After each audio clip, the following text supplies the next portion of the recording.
Good evening, colleagues. Welcome to the March meeting of this planning committee. Can I first of all take apologies for absence?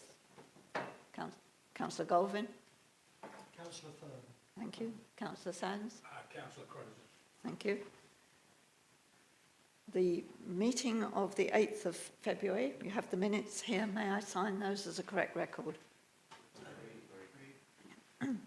I have no urgent matters. Are there any declarations? Councillor Sands, sorry. Yeah.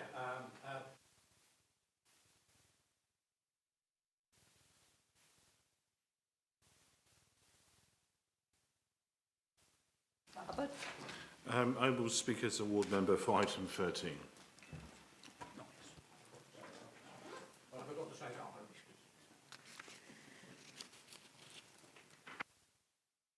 Thank you for that. So that then does take us to the first application. Councillor Sands, would you like to move over to the ward councillors?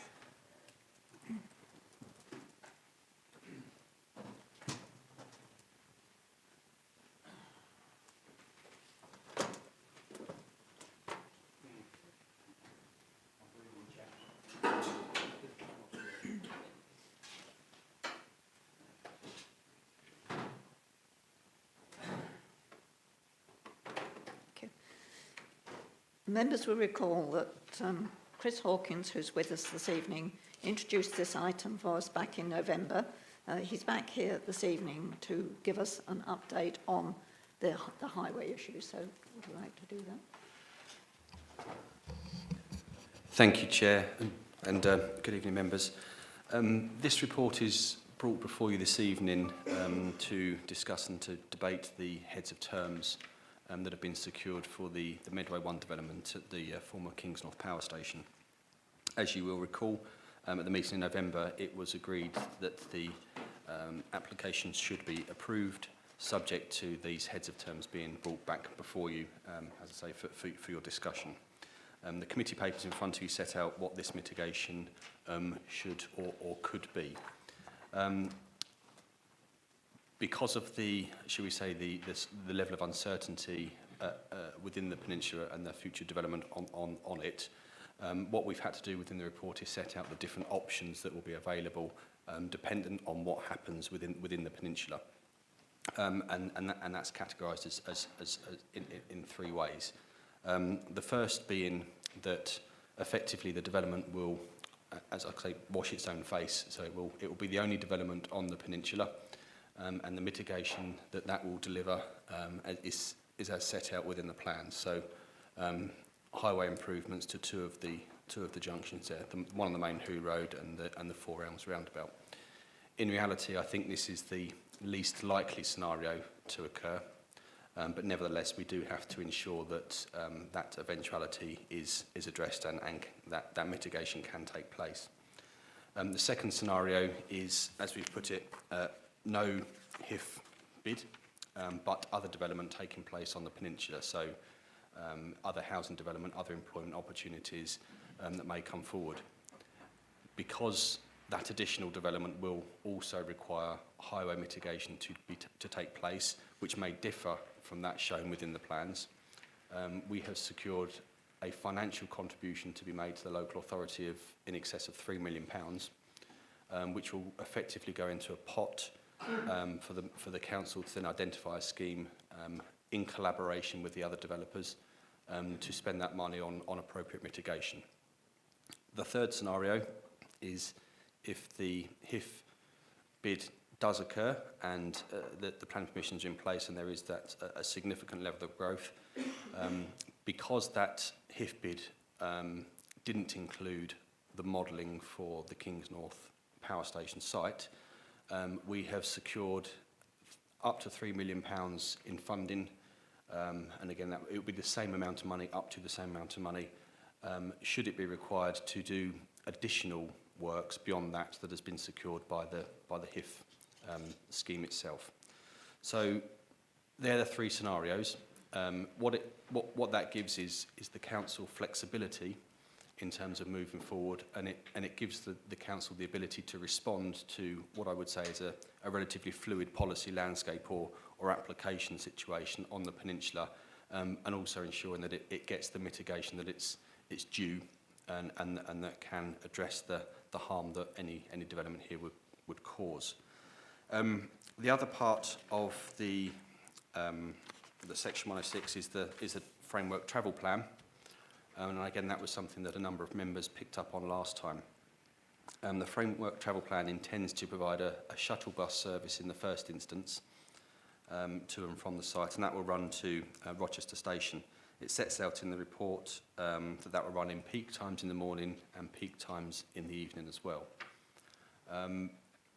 Again, because of the situation and the unknowns at this point in time on the peninsula, we've set out that this should be up to a period of 10 years, which is longer than usual, but that's because we think that this site may take longer than the average site to come forward, but also for a review mechanism to be put into place to ensure that every 3 years the bus strategy, the bus provision can be reviewed.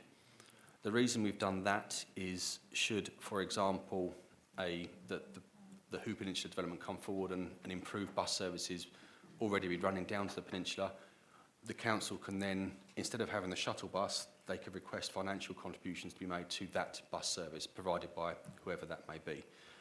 The reason we've done that is to ensure that we get as much flexibility and actually the site is as sustainable as possible.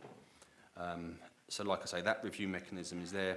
It's on years 3, 6 and 9 of that 10-year period, and it gives you, like I say, what it ensures you don't get is at year 8 or 9, for example, an empty bus running up and down because there's a new provision on the peninsula. So they're the elements of the Section 106 that we've sought to secure. If you do have any questions, obviously, I'll be happy to answer them. Thank you. Thank you. Councillor Sands. Thank you, Madam Chair. Job creation is very important, but it often comes at a price. And in this case, the price is the health of our residents. The developer has put a price on the health of those living in Strood North, Finsbury, Wainscott, Chatham and Hoo, and the wider peninsula, of £3 million for road. £3 million.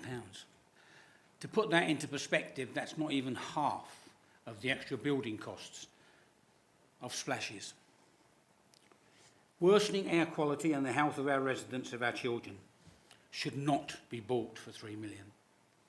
The developer has themselves stated that during the construction of this, 300 workers will travel to the site, accounting for 486 car movements a day. And that's just the workers. Then we've got to add on vehicles delivering materials, taking away site waste.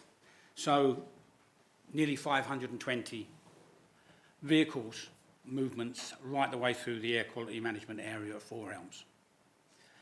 Looking at the paperwork from the developer, on completion, there could be as many as 200 HGV movements, many of them carrying waste. And we have to remember that this is not the only business in the Kingsnorth area that uses HGVs. Residents I've spoken to in the last few weeks have talked about their growing fears of large lorries on our roads. Many felt intimidated. Others said they were forced to speed up because an HGV truck is on its back bumper. The road through the air quality management area along to Kingsnorth in the last few years has had a reported 59 road traffic accidents, 10 of which were serious, 2 regrettably fatal. And I'm sure that we don't think this figure is acceptable. Madam Chair, I've heard about the promise of a shuttle bus service from Rochester Station, but nothing about a shuttle bus service from Cliff, All Hallows and Grain and Stoke. These people there might well want to be employed on this site. Finally, Madam Chair, regardless of what the developer's statements, this development will have a detrimental effect on the Medway estuary and its marshes the SPA and the Ramsar sites. Thank you. Thank you, Councillor Sands. Right, colleagues, members. Councillor Curry. Thank you very much, Chair, and thank you to the Ward Councillor for comments and to officers for their report. And clearly I sympathise with the Ward Councillor's position on this. It is a very difficult situation, and ideally development of this nature would be part of our local plan and an infrastructure delivery that is much wider than what we've got, but we're not in a situation where we can do that because of where we are in the progress of the production of the local plan. So my view is, firstly, I'd like to say how much appreciate the work that's gone into trying to get these scenarios in place. It really makes the issue quite clear as to what the problems are and the issues around how we take this forward. And the solution is actually reducing the congestion. That's where we would like to be. And that's where the HIF money and that's where the local plan process will take us in the course of time. It will reduce the volume of traffic going through That's what we're about. So issues around the development of the jetty at Kingsnorth, which are being discussed, issues around the Amazon warehouse and the staff there, issues around bus services in and out of Strood to and a bus that dedicated. All those issues are in the melting pot of the discussions at the moment. At the end of the day, there will be less traffic going in and out. I mean, that's the intention, and I think we're all wedded to that view. But unfortunately, we've got this before us now, and there's a lot of work that's gone into it. The framework travel plan is really quite encouraging. £3 million, I know it's not enough, and we all appreciate that, but in the context of this, that's what we've got on the table before us at the moment. And what I find really encouraging is the monitor and manage approach as well. And in the two recommendations, it doesn't mention that, and it might be worth saying in the recommendation that the monitor and manage scenario is in there, and that's what we'll be doing with the intention that actually the monitor and manage means that there will be less congestion as we go forward. So I'm minded to support this on the basis that the work is already being done, a lot of work has gone in, and there is more to follow at the moment. So that's where I am. Thank you very much, Chair. Councillor Tranter. Thank you, Chair. Actually, I also agree the three scenarios are very helpful and very clear, and I understand it. Just so we can be clear, there are so many unknowns in this, which it must be very difficult for the applicant and indeed officers to work out the £3 million Section 106. In very simplistic terms, I'd be interested to know how that figure was arrived at, just so that we can understand, and if there are any circumstances which might change, which could affect that £3 million at some point in the future. Thank you, Chair. With regards to the financial contribution, what we asked the applicants to do was to instruct an independent assessor to basically cost out the works to those two roundabouts. They went away, they used a company that's well known to both the private and public sector to undertake that work. What we then asked them to do, and you know, this is I guess come from experience, is to put on a local authority premium, shall we say, because we know that quite often when local authorities undertake infrastructure works, the costs of doing so are perhaps slightly greater than they would be if it was undertaken by private contractors. So we wanted to make sure that it was robust in that regard. And what we also did was, because of the level of work that's been undertaken as part of the HIF project, we knew what was underground. So we used that information, i.e. the infrastructure that's underground, to then feed into that costings as well, which pushed the price up further. So we've now got to a figure that we're comfortable with that says that those works could be done by a local authority for that price. We obviously then can't ask for more than that because of the regulation 122 and it being necessary, proportionate, etc. But we feel that it is a sum of money that is acceptable, and like I say, it has been reviewed.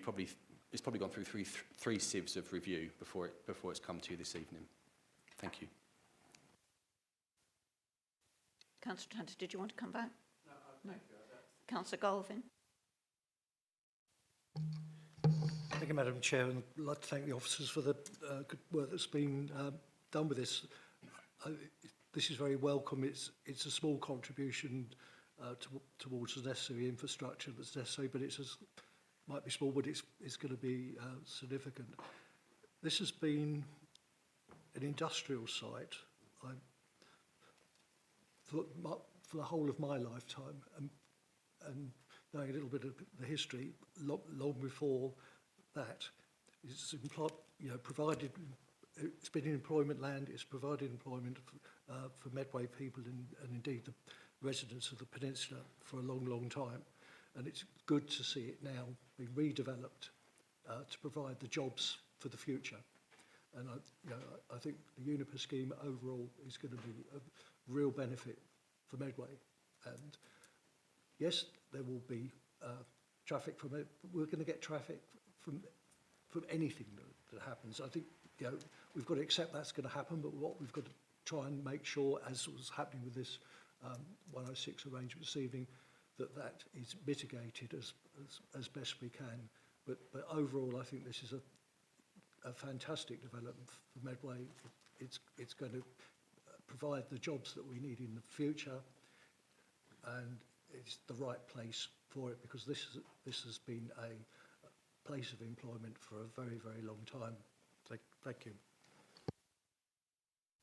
Councillor Hubbard. Yeah, can I just support the views given by Councillor Curry, and to say that the site was a location of employment, and a lot of people who worked there lived out in the peninsula. My father-in-law worked at Kingsnorth for years, and therefore it was a short travel from All Hallows to Kingsnorth, and therefore it was sustainable in that sense. A lot of people lived in the peninsula and worked in locations such as the Kingsnorth Power Station. Now, in the working up to the last local plan, a long time ago, I was incredibly supportive of brownfield development sites out on the peninsula, and still are. And this is a kind of a windfall since then, because obviously the Kingsnorth Power Station closed. But it's the impact of other things that have happened at the same time.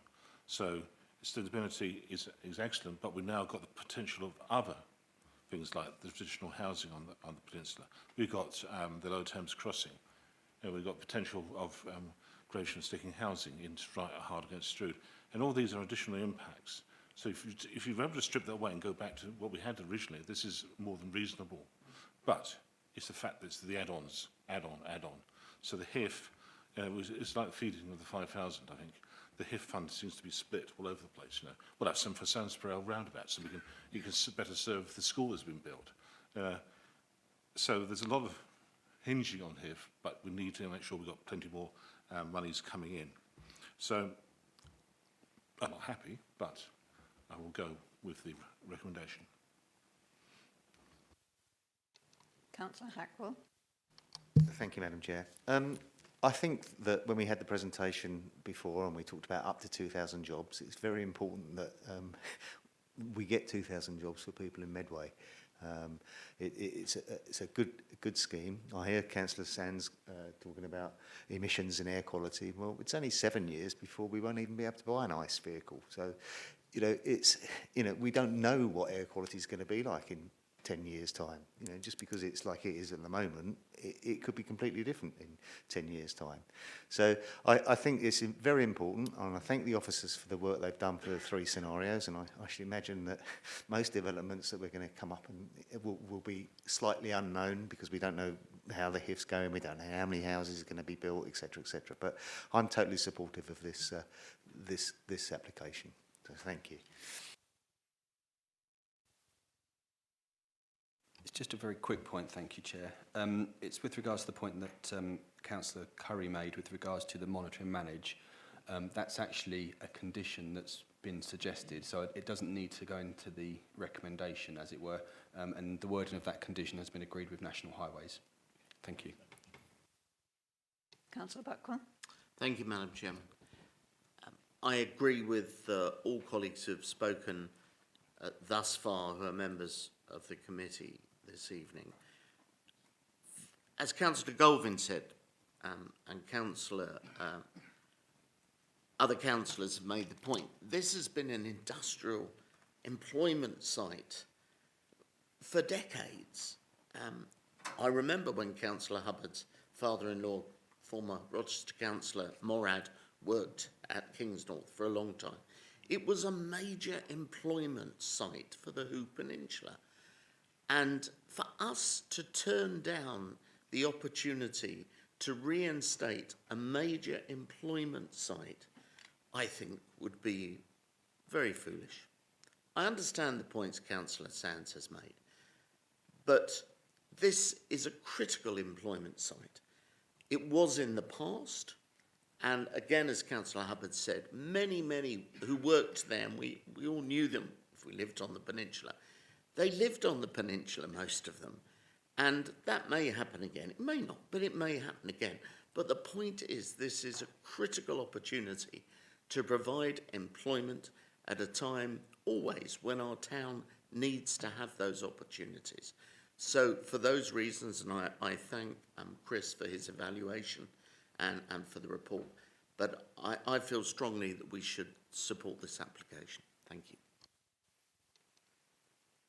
I don't have anybody else who has indicated at the risk of repeating it, the fact that this has been on the local plan for 20, 25 plus years and has a history of an employment site.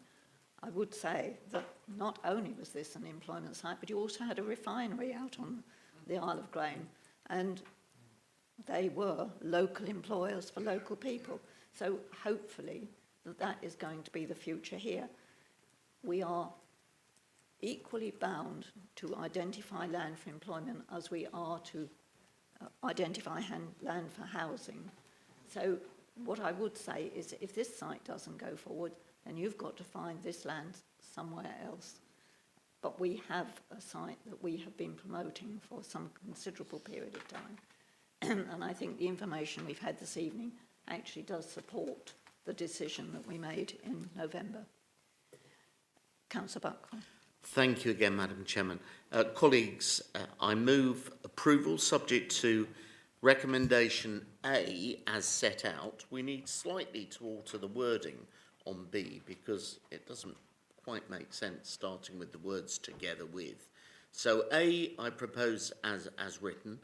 B, I propose the second condition to be the conditions as agreed at the previous Planning Committee meeting on 18 November 2022 will apply to this consent. So moved.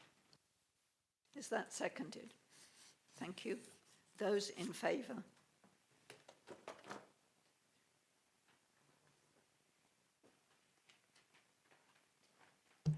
That's 13, Chairman. I don't think there are any to the contrary, are there? No. The application for land for Kingsnorth is approved. That then takes us to land south of Abbots Court Road at Hoo, and that's going to be Wendy.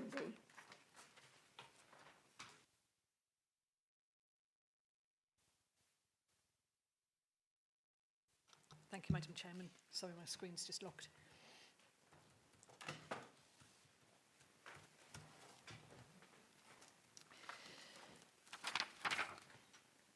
So the application site is land south of Abbots Court Road, Hoo St Werburgh, and the application is for the change of use from arable farmland to managed wetland reserve, creation of new wetlands habitats, improvements to existing hydrology, introduction of new footpaths, bridges, boardwalks, ranges facility, bird hide landscape, tree scrub, planting, boundary treatments, site interpretation boards and associated works.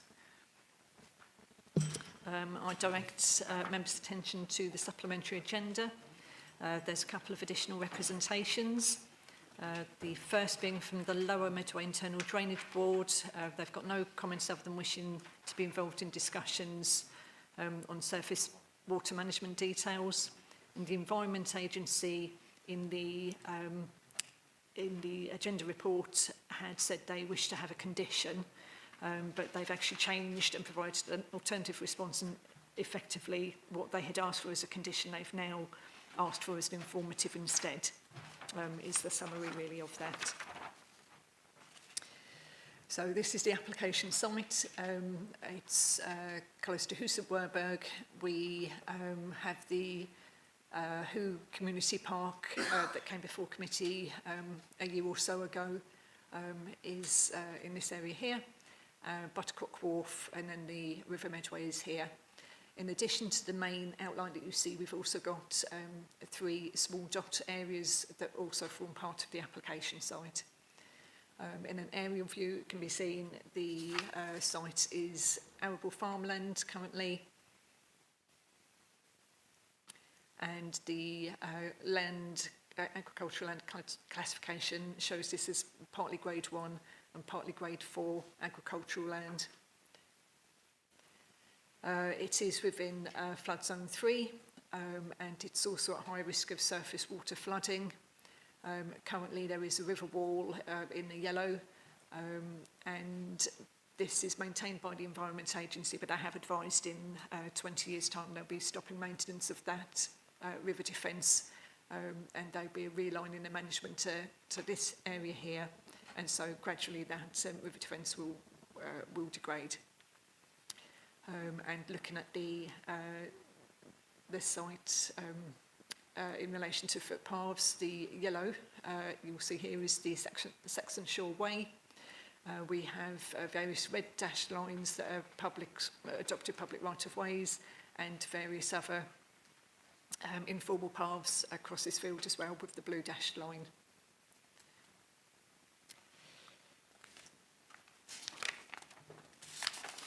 So coming on to photographs, panoramic, so the access from Vicarage Lane, this is, beg your pardon, looking at this inset here, you can see this is field adjacent that I'm looking across here and taking these photographs. But it is the access road coming up to the application site in a made form there, as you can see. So coming on now to the application site itself, looking across, you can see it's this arable field. The access being proposed is in about this location here. So this is the road continuing past the site. This is the eastern edge of the site, and the Aquiva mast is just next to it here. Then coming down onto the riverside, standing up on the river defence, this is the eastern part of the site with these trees here, you can see here. We're then coming along across the way looking into the site, as you can see. So this is the arable field, as you can see, and this is Saxon Shore Way here and Saxon Shore Way here. And again, we've moved back to the field next to the application site, and again, we're now just looking across the public right-of-way, and this is the Grade 1 listed church here that you can see in the distance.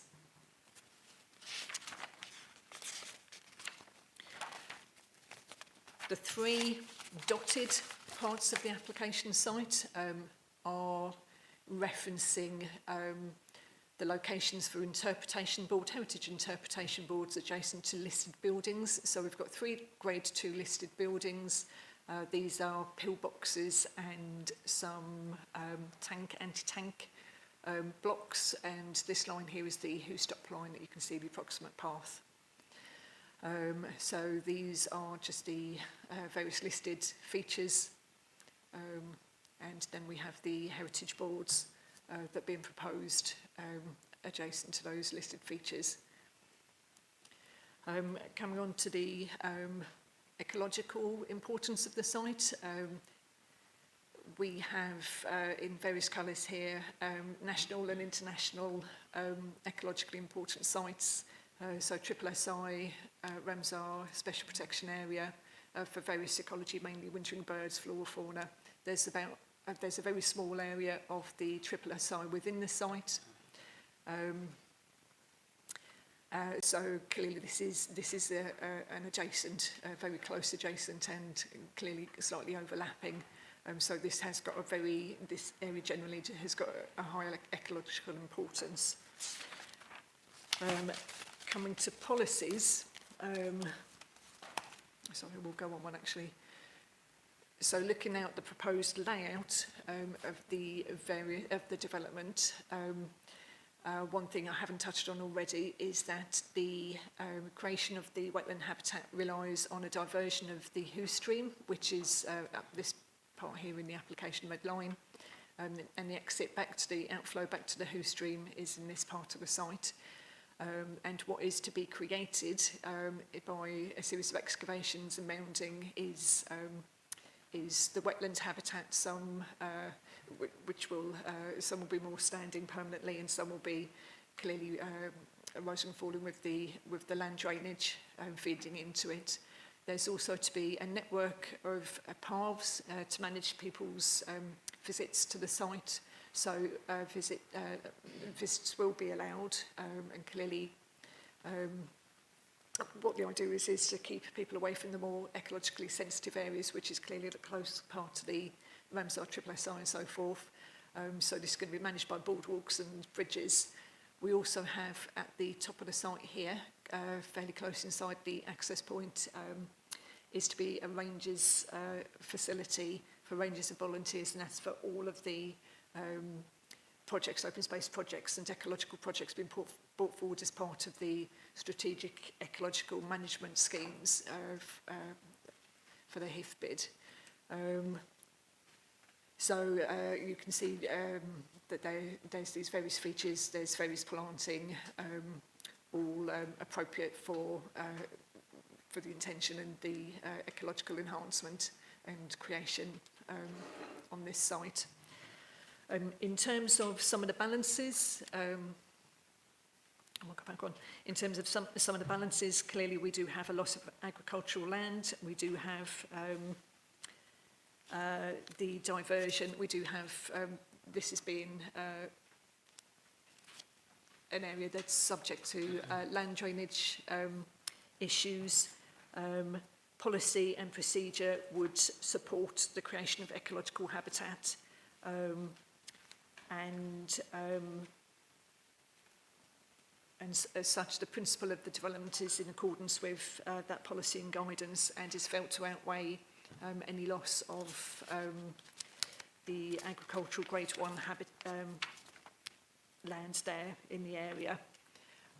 What we then also have is, this is just a couple of slides of just the mechanics of the diversion of the Who stream. So this is coming in, feeding into the site, feeding out of the site.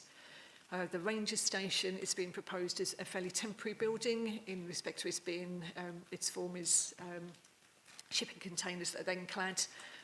This is just an image, but they're looking for cladding, wooden cladding, timber cladding, but in a vertical arrangement. So those facilities, they've also got a garage being proposed here for the electric vehicle charging. We've got green roofs and so forth as well. We've got solar panels here as well. So that's being proposed for the site. We then just have a series of more detailed layouts, section layouts for the site. This is just an example of the bird hide. Well, this is the bird hide that they're proposing to introduce onto the site. And then, so the proposals, subject to the various conditions that have been laid out in the committee report, the proposals considered to be acceptable in relation to ecology. It will contribute to the expansion of the network of ecological green spaces throughout the area, its impact on the countryside, amenity issues, heritage, unexploded ordinances, contamination, flood risk, highway matters and marine policies are all felt to be acceptable, and therefore subject to the conditions it's recommended by officers the application be approved. Thank you. Thank you, Wendy. Right, colleagues, open for debate now. Oh, my apologies, Councillor Sands. You have another 5 minutes. Yeah, I am easy to miss. We're told that this application is an enhancement of the character of the area and of nature itself. However, it is the belief of the majority of people in Who, and I would hazard a guess the wider Medway people, that you can't improve the natural environment by first destroying it. It's a fact that nature knows best.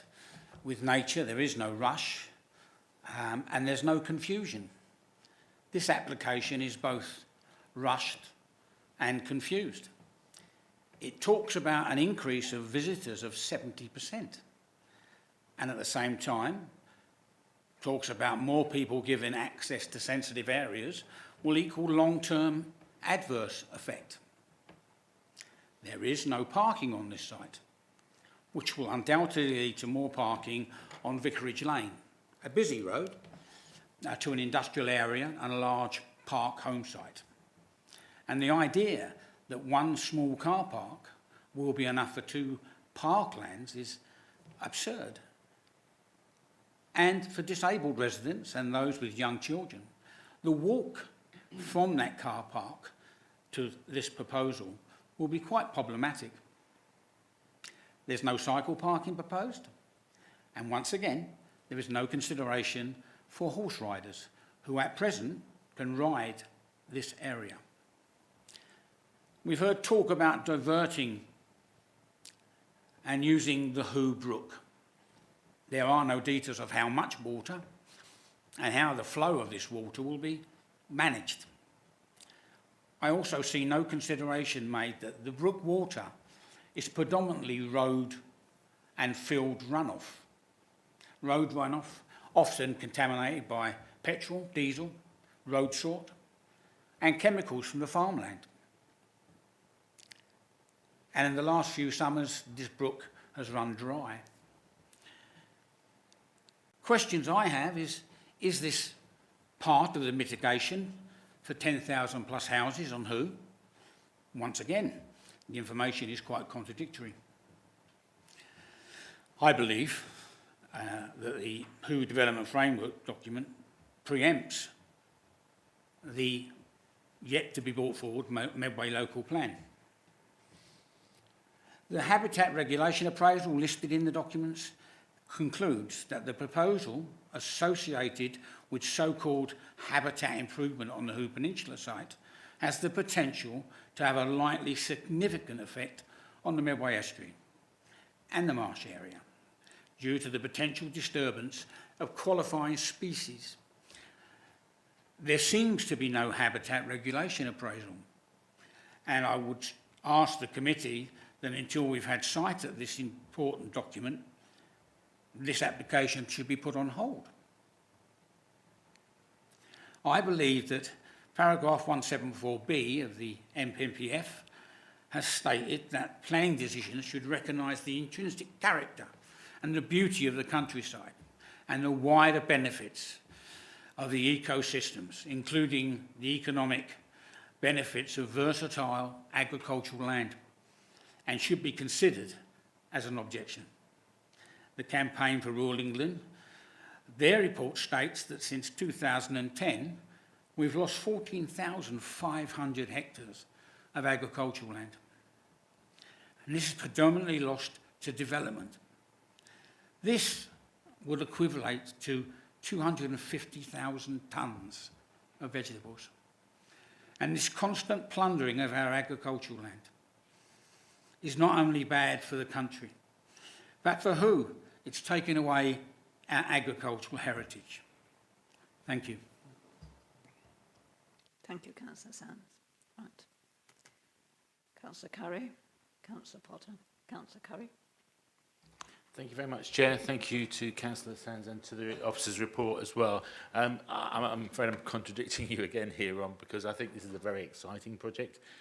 It's an opportunity from the point of view in so many issues. I wouldn't be surprised that in a few years' time, once the scheme has gone ahead, that it will be absorbed within the SSSI, because what's being proposed here is effectively a rewilding project, which we've not had in Medway, and that's exciting in its own sense, if you like. The fact that the majority of people visiting the site will probably be walkers, Saxon Shoreway being the long-distance path, but local people coming in from the surrounding communities to walk in rather than driving in.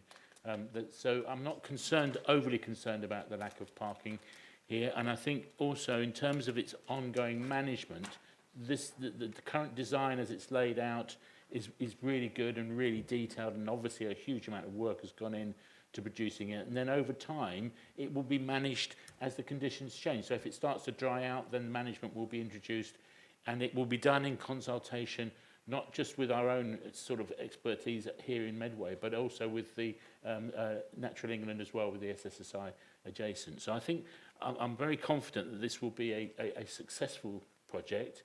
It also does help hugely. I appreciate the points about loss of agricultural land, but we've only just heard today that 60% of our insects have gone in the last 20 plus years. And this is something that will redress slightly in Medway that kind of loss. So there are so many positives within this scheme, and it's funded through the HIF. So it's got money behind it already. It's not costing us any more than what we've already budgeted for. And I think also, I'm presuming that the ongoing management will be using the Birdwise model of contributions coming in to sustain the staffing and stuff there. So in terms of how we look after this site in the long term, that's secured as well. So there's loads of positives that come into play here. And I think this is a scheme that builds on what's already been achieved, or what in terms of the wider SEMS projects that have already gone through this committee and that we've approved. This is the next forward step, and it's quite exciting. So I'm in support of it. Thank you, Chair. Right, I have Councillor Potter, followed by Councillor Buckwell, Councillor Tranter. So Councillor Potter. Yeah, thank you, Chair, and I agree with Councillor Curry. I think this is a very, very exciting project. I disagree with Councillor Sands when he talks about losing something that's a creation of Mother Nature, because what we have there at the moment is a managed agricultural field, and what this project is proposing is something that will be far more akin to what Mother Nature would want in terms of rewilding the area, increasing biodiversity. And there was a concern from one of the two objections that this could lead to more development. I think the opposite, because there is the potential that it could be absorbed into the SSSI, depending on the habitation that we see there. So I think it's incredibly exciting. I'm very happy to support it. I'm really pleased to see it coming forward, and I think this is a bonus for Mother Nature, not a negative for Mother Nature. Thank you. Councillor Buckwell. Thank you, Madam Chairman. I strongly agree with Councillor Curry, and indeed the endorsement by Councillor Potter of Councillor Curry's views. I'm really sad that Councillor Sands feels like this about the application. I think overall this is so positive and innovative, and there are vast areas of land on the peninsula, as we know, and the suggestions made here in this application for what is proposed for this significant site, I think, I use the word again, are exciting. And I'm somewhat sad that perhaps all members don't feel the same way about that. I've looked carefully at the report. I'm grateful for the report this evening as well. And yeah, okay, there will always be points that you can pick on with any application as potential criticisms. And the Parish Council has brought up 4 points, I note. But I think the point Councillor Curry made is significant. This will be an ongoing activity in strong inverted commas and development. And I'm confident that as time goes on, the necessary tweaks, the necessary changes can be built in as the programme is ongoing. So I think perhaps some of the potential concerns are slightly overstated, if I may respectfully say that. And I think that the procedures are there to deal with those. But overall, for the third time, I think this is exciting and I shall support it. Thank you, Madam Chairman. Councillor Tranter. Thank you, Chair. Yeah, I likewise quite warm towards the proposal. I'm surprised that Councillor Sands says a majority of people in Who have a problem with it. I don't know where that data comes from. It also mentioned, I'm just curious to know about an issue for horse riders. And as an off-road cyclist, I also use bridle paths, which you're allowed to do. So I can't see any, I just want a clarification on this. I can't see any interference with any bridle paths or horse riding by this site at all, unless I have missed something. But I think that is an important point I'd just like to seek clarification on. Okay. No, there's not. Okay, Councillor Hubbard. Thank you. Yes, I'm happy to support the comments from Councillor Curry. And this is a location that I often go for a walk of a summer evening or at the weekend. And walking away from Hoo Marina around on the Saxon Shoreway, it is surprisingly a very attractive area, especially when you look towards across the estuary and you get along to the pillar box and such like, and that's definitely a focus point. So last time I walked there was after we had the presentation, so I was describing to my wife what would be if you looked the other way, which was currently not that interesting. It's a little more interesting further along. We've got some water and lakes the other side of the wall. So it would be, I think, more than welcomed. And I do apologise having to drive there. But there is plenty of parking by Hoo Marina and the industrial estate of a weekend and at an evening. Thank you. So on that basis, I will move to the Vice Chairman. Thank you again, Madam Chairman. Colleagues, I move recommendation of approval for this application, subject to conditions 1 to 19 as set out. So moved. Seconded. Thank you, Councillor Thorne. Those in favour?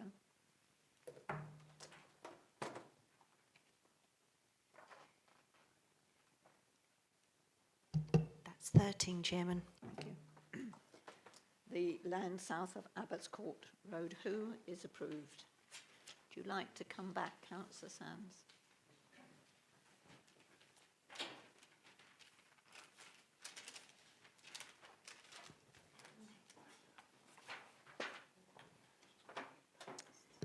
Right, that then takes us to item 7, which is 28 London Road, Rainham, and I think that's Madeline Mead. No, it's Wendy. Thank you, Madam Chairman. Okay, 28 London Road in Rainham. This application is for the construction of a 2.5-storey extension to the front of the building to create extra space for the takeaway at ground floor level and office at first floor level by the inclusion of a mezzanine internal floor, raising of the roof height, installation of roof height, installation of roof lights and solar panels on the roof, on the front roof plane. So come on here, this is the application site. It's within a neighbourhood centre along London Road in Rainham. There's an amount of parking to the side and to the rear of the property. We've got commercial buildings either side. There's flats over the where my cursor was, my pointer was then. There's residential properties opposite. This is a photograph of the site, Domino's Pizza.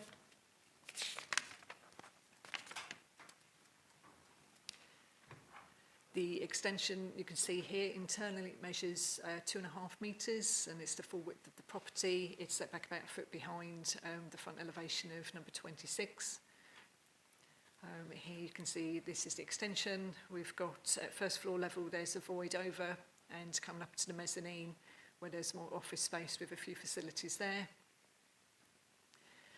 This application's got some history. In 2019, it came to a planning committee, or sorry, I'm not sure if it did, but the application was submitted and it had more extensive works, and part of that was a 3-storey front extension in the box form that you can see here. You can see the current proposal is very much an amended version of that scheme. We've now got a pitched roof. It's about 1.4 metres higher than the adjacent building. It's metal clad on the exterior. You can see here in the other view with the contemporary building to this side. And it doesn't look so great in the drawing, but here's the flank elevation you can see here as well. So there's various conditions on within the agenda. There's a number of concerns from neighbours in terms of its appearance, out of keeping, too high, too overbearing. Gradual change in the area has long-term implications. Overlooking. There's no additional parking being provided for the for any of the uses. There's an increased risk of accidents. It's a danger hotspot. Councillor Kemp has also voiced a number of concerns with regard to the height within the street scene, insufficient parking, and already exacerbating already dangerous access there.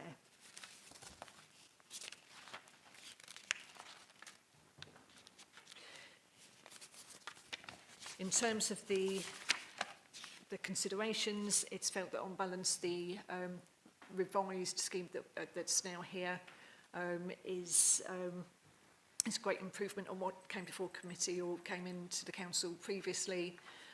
It's felt as be contemporary and sit quite comfortably within that street scene. In terms of amenity impacts to neighbours, there weren't felt to be any overt impacts that would be harmful to any quality of living. In terms of highways, the small extension would, when you look at the parking guides, equate to another couple of parking spaces, but it's felt that it's in reality it's not going to realistically have more people coming to the takeaway because of the extension. It's not felt to have any significant impact on the number of highway movements. The officer who's written the report has done some background work, research on the various accidents along that area, and there's nothing to say that the access is resulting in any use of the access is resulting in any accidents to any great extent. So overall, there's no objection from officers in respect to the proposal, subject to the conditions that have been set out, and the application is recommended for approval. Thank you. Any member? Councillor Trenton. Thank you, Chair. I welcome the new designs compared to the original design of the horrible box. I must admit, we're almost getting there. However, I will still struggle to support this application for the simple fact of the height. When you follow it through and you come from Bowwaters and you look down, it actually has a nice flow. And the CGI photos that are provided don't really show the Mercedes garage. Actually, when you leave Bowwaters roundabout or you come from Rainham, actually that little bit sitting back, you don't actually see it until you're very much upon it. So it changes that height. I believe it is overbearing. I do agree with Councillor Kemp. It is overbearing, and it changes that street scene, which actually is quite a nice street scene of some small local businesses. And the area is actually quite residential.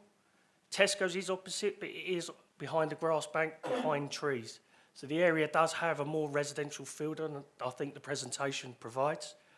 Also, there will be extra parking, which we'll put on to the residents of Cordew Avenue in Twiddle, and also to the residents in Rainham on Edwin Road as well. So I am struggling to support this. I don't think I can do, for the simple fact it is overbearing. If we lower that height and get a nice flow through, it'd be more supportive. But at this present time, I can't support this application. Councillor Potter. Thank you, Chair. I agree with Councillor Prenser in terms of it is overbearing. It's not in keeping with the building line of the properties just to the east.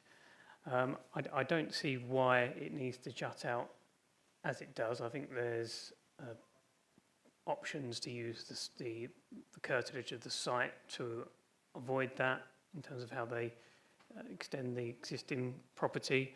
So whilst I agree that it is better than the previous iteration, although in a way that was where it was still keeping the detached element, it was more in keeping with the Mercedes showroom.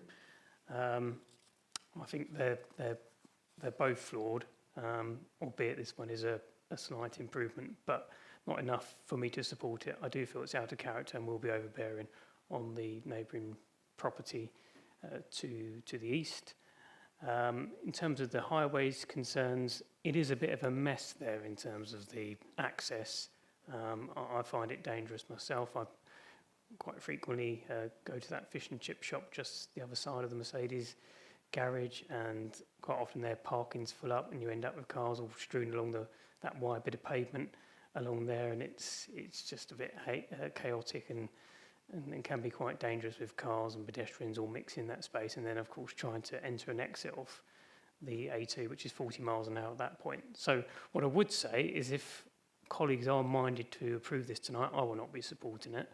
That I think some work should be done with local members in terms of if we can do anything to improve the highway safety around that area, just as a notive on the application. Thank you. Councillor Hackwell. Thank you, Madam Chair. I know the area very well. I remember it when it was the Bleacher Beacon pub, and then it became the Hop and Vine, and now it's a Domino's. The building is huge already.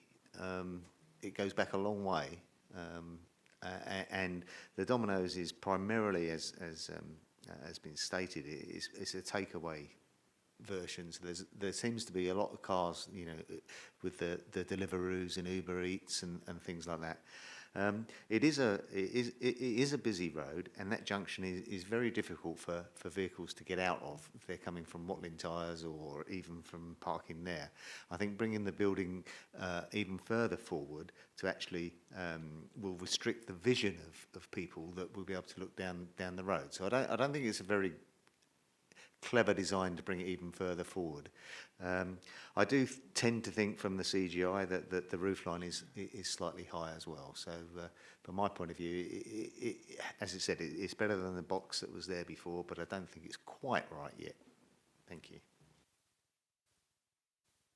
Yeah, thank you, Chair. And just picking up on what Councillor Hackwell was saying there with the size of the building, one concern that I've got about this is the possibility that in about a year's time we'll get an application for this being turned into flats or whatever as well. So I'm very wary about this one myself, and that's probably reinforced the point there as well. Thank you, Chair.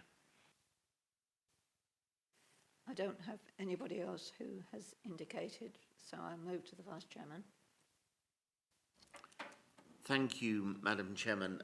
Clearly there's not great enthusiasm for this application, and I hear carefully what members say. However, for the democratic process, I will move the recommendation as set out. That is a recommendation of approval subject to conditions 1 to 4. So moved. Those in favour? That's 2, Chairman. Those to the contrary?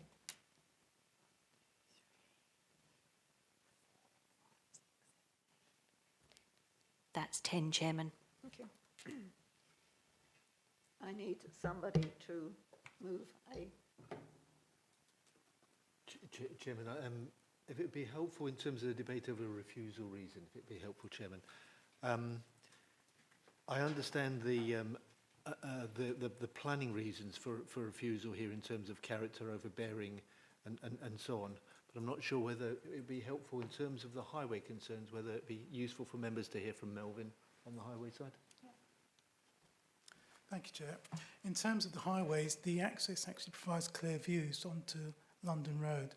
If you've seen your report on page 56, there's been about 4 accidents in 3 years, and it's not subject to any defects on the highway. It's about purely, most of it's down to bad judgment by the drivers. So it'd be difficult to actually sustain a refuse on highways. And thirdly, in terms of the parking is based on the council's maximum standard. So because it's maximum standard, there's no need for the applicant to provide any additional car parking spaces. The 12 spaces they got on the site is sufficient for the use of the site. Thank you, Chair. Thank you, that's helpful. Okay. Martin? Well, if it's helpful, I wasn't proposing we refuse it on the highways grounds, just that there is a situation there with, you've got a number of commercial premises where there is a messy situation with parking and access and egress, and I suggested if it was going to be approved that a notice go on the application to work with highways, work with local members as to how we can improve that. But I don't think there's a grounds to refuse this on this application on the highways. but very much, obviously, moving refusal on the grounds of the fact that it's overbearing and out of keeping with the properties that are already there. So Martin, are you moving a refusal or not? Yes, so I formally move refusal on that basis. So it's the overbearing, out of character and overdevelopment of the site. Is that supported? Those in favour?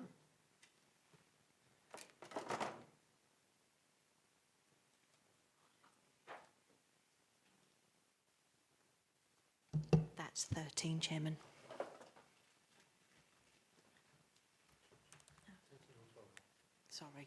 Sorry, can you... Would you indicate again, please?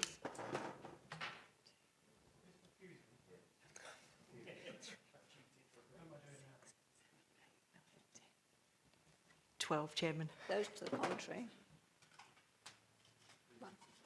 That's one, Chairman. The application in relation to 28 London Road is refused. Apologies, Chairman. Refused with the final details of the wording to be agreed with the spokes, as normal. Thank you, Chairman. Right, on to agenda item 8, which is 1 Willow Place, High Street, Isle of Grain. I think that's you, Mr. Harris. Chairman, thank you very much. Members, you had this application before you at the last committee. It's a change of use of a single occupancy residential dwelling to a children's care home. And these are just the photos that you saw last time and the floor plans. And members, although it was made clear by myself and the case officer that there are no planning reasons to refuse the application, you agreed to defer it because you wanted comments from Medway Council's Children's Services. They've now been provided and they're on page 65 of your report, which hopefully assists members, and the recommendation is one for approval. Thank you. Any member? Councillor Galvin. Thank you, Madam Chair. Well, I wasn't here last time to hear the debate and the concerns, but it does surprise me that this was deferred, because Medway has a great shortfall in places for our young people that need to go into care, particularly among those young people that have certain challenges, as this home is going to be for. So, we are sending far too many of our children the length and breadth of the country. And whilst this may be in the furthest corner of Medway, at least it is in Medway. And I would urge colleagues to support this. You know, we have a deficiency in places. Our sufficiency is nowhere near what we need for our children here in Medway. Thank you. Councillor Curry. Thank you very much, Chair.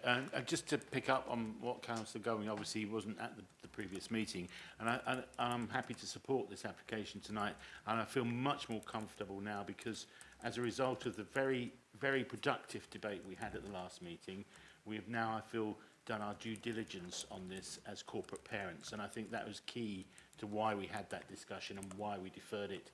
That's been done, and I feel much more comfortable now that we're in this situation. Thank you very much, Chair. Thank you. Councillor Sands. Thank you, Chair. I wasn't part of the original application and the discussion that went on. I too was quite surprised that it would have been rejected in such a way. I can think of no better place to bring up children who have had an unfortunate start in life than Grain.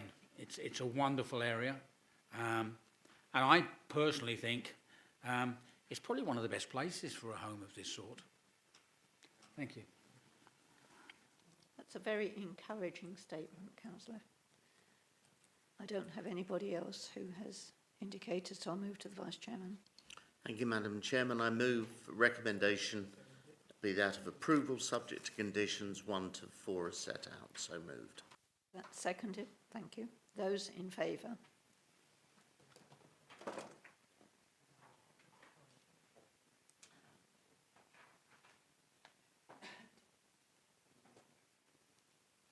That's 14, Chairman. Thank you. The application for 1 Willow Place, High Street, Isle of Grain, is approved. The land north of Medway Road is deferred, so that takes us on to the land at the rear of 161, 163 High Street, Strood, and I think this is the one, Councillor Hubbard. Not this one, Chairman. No, okay, right, no, okay, wrong one. Madam. Thank you, Chairman.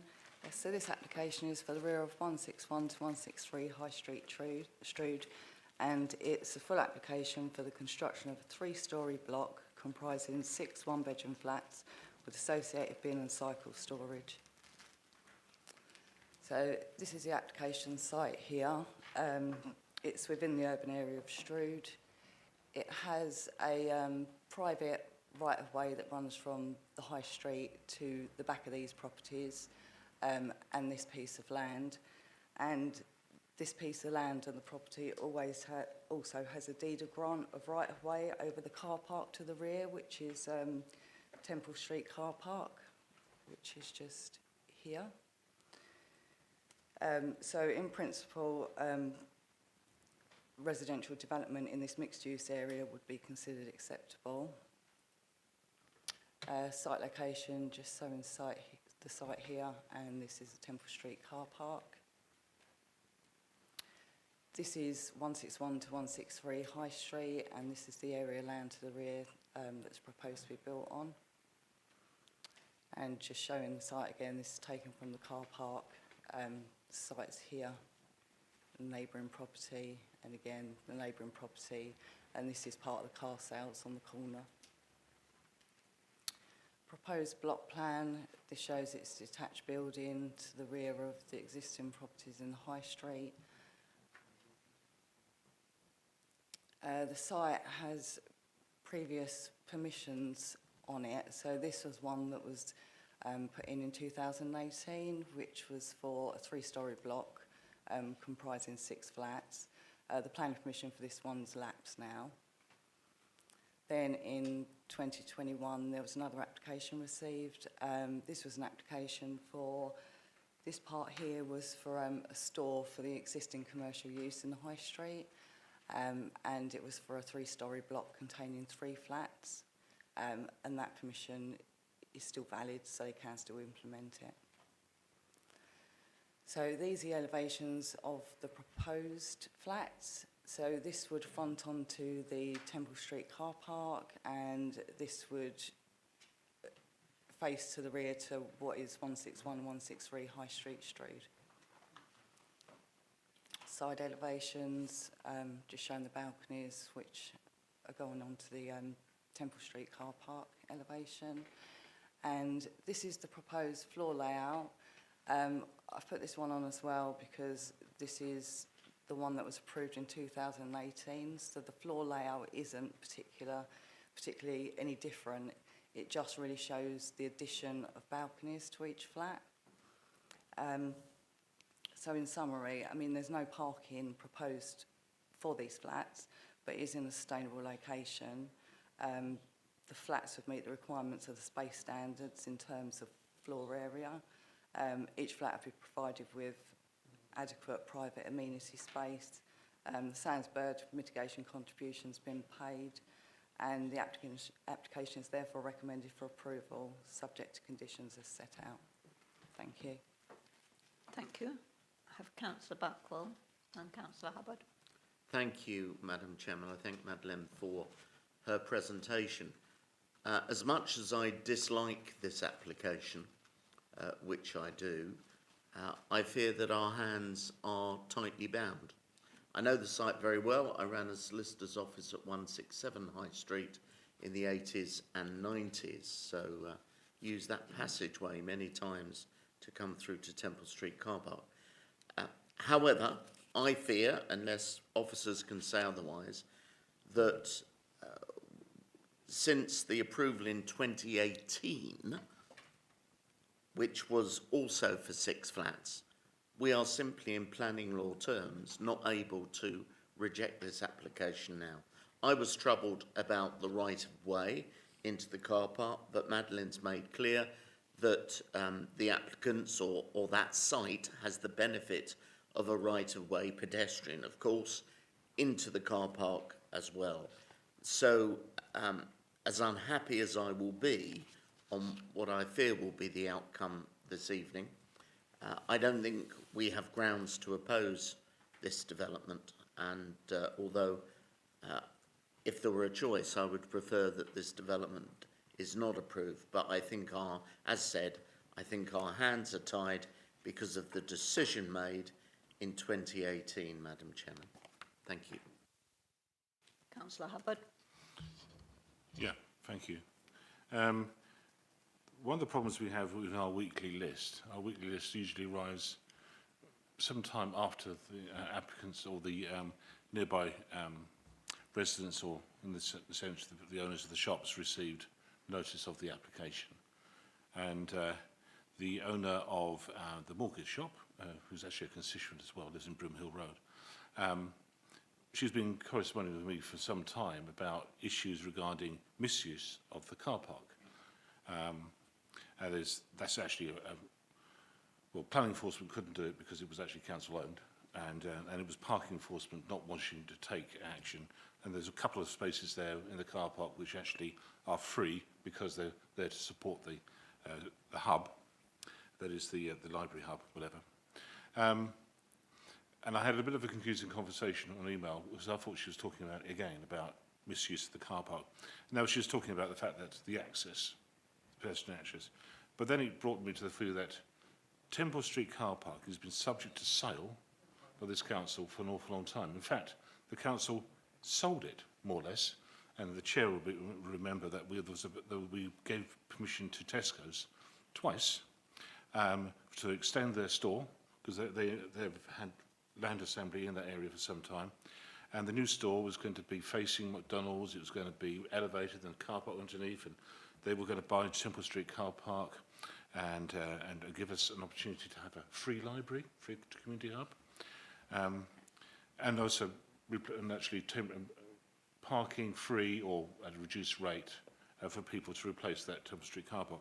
So my big question about the site is, I know we've got previous permission there, but if we're selling the site, you'll only access to the site will be via a narrow passageway.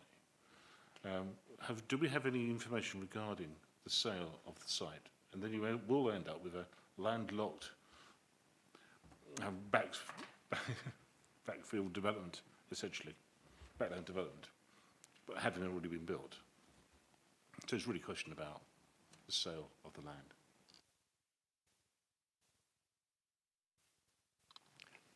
Chairman, two things, and it is a good question because of the history that Councillor Hubbard has referred to. And it's one of the reasons why Madeline did a lot of work with our property team today on this. And if I can go back to, if I can get the aerial photograph there.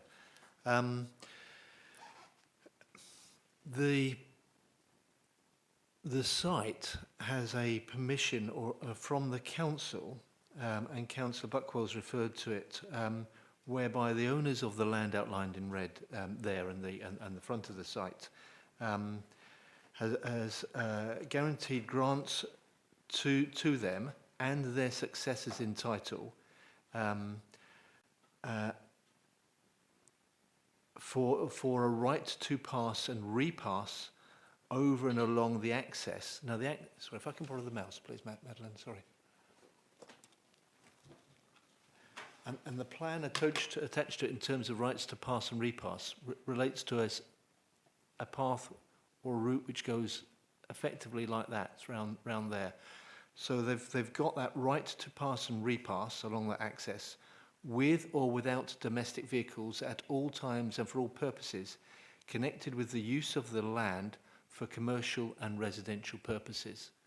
So if the council were to sell that, and hopefully this is helpful, Councillor Hubbard, if the council were to sell that adjacent land for development, these people would still have that right for access for pedestrians and vehicles. Hopefully that's helpful, because I can't answer your question in terms of the sale, There is nothing that I'm aware of at the moment, but I don't know about the future. I think that if ever the land was sold, whatever came forward, we'll have to make sure that we had appropriate access to this property and not leave them in a sort of Mayfair limbo that is in my ward at the top end. Councillor Curry. Thank you very much, Chair. It's a matter of clarity, really. On page 84 of the report, it talks the advice that we get from Southern Water regarding the sewer that runs across the site. And I'm a little bit, I'd just like to know how this actually works. Apparently, the existence of the surface water sewer means that the development would not be acceptable. However, they have advised it might be possible to divert the sewer as long as it do not result in unacceptable loss of hydraulic capacity. So that's a doubt as to whether is that a doubt as to whether this can go ahead until we find out what happens with the sewer. And then the final sentence, it says they have also advised that a sewer now deemed to be public could be crossing the development site. I'm not quite sure what that means, and I haven't noted there's no condition in the list of conditions about sewer. And is that necessary in there or not? So I just put a bit of clarity there would be helpful. Thank you. Is it all right? Yes, so the Southern Water comments, that is what they've commented. The applicants are well aware of this. They will have to go to Southern Water because they're not saying that they can't redivert this sewer, but they need to go to Southern Water to be able to agree to whether this is possible or not. The part about also advise that there's a sewer now deemed to be public, could be crossing the development site, that generally comes in, well, as much as I'm aware, on most consultation letters from Southern Water. I think it's just advising that there could be one. We don't generally put conditions on relating to Southern Water for any redirection of the sewer. So, yes, they would have to go to Southern Water and agree as to whether this is acceptable or not. Yeah, thank you for allowing me to come back. Just in that respect then, if they are unable to redirect the sewer in an adequate way to provide the sufficient hydraulic capacity, or perhaps it's just too expensive, it might be that presumably the developer would have to pay for this themselves. If it then turns out that it's far too expensive for them to do, or not even possible, then presumably this development can't happen. And in that respect then, is it something they should work out before they come to us with a planning application? It's chicken and egg. Sorry, Chairman. Is it all right for me to respond? Sorry, apologies, Chairman. It is chicken and egg thing. The usual way is to get planning permission first, and then go to Southern Water. But you're absolutely right, Councillor Curry. They require the two consents, not only a planning permission, but they also require consent from Southern Water. And if they can't get it, then the development can't proceed. Councillor Galvin. Thank you, Madam Chair. Just on the sale of the land issue, if my memory serves me correct, the only other possibility of the sale was after the Tesco one did go ahead. There was quite a lot of work done about 5 or 6 years ago under the OPE, One Public Estate government initiative, with the health service about providing a healthy living centre. A lot of work was done on that, but the health service did not want to pursue that facility. It could come up in the future. I wouldn't rule it out, but it's certainly not been brought to the council's attention for some considerable time that they're interested in the site. So I just thought people that might know that background. Other than that, to the best of my knowledge, there is nothing else planned for the area. So. Councillor Hackwell. Thank you, Madam Chair. Just for a couple of points, I actually agree with Councillor Buckwell that I think that once we've given planning permission for 6 flats and 3 flats, it will be very hard to refuse this application, even though I would like to refuse it. Can I just be clear? You said we need vehicular access. So if we ever did want to sell that car park, we'd have to create a road to the front of these flats. Is that exactly?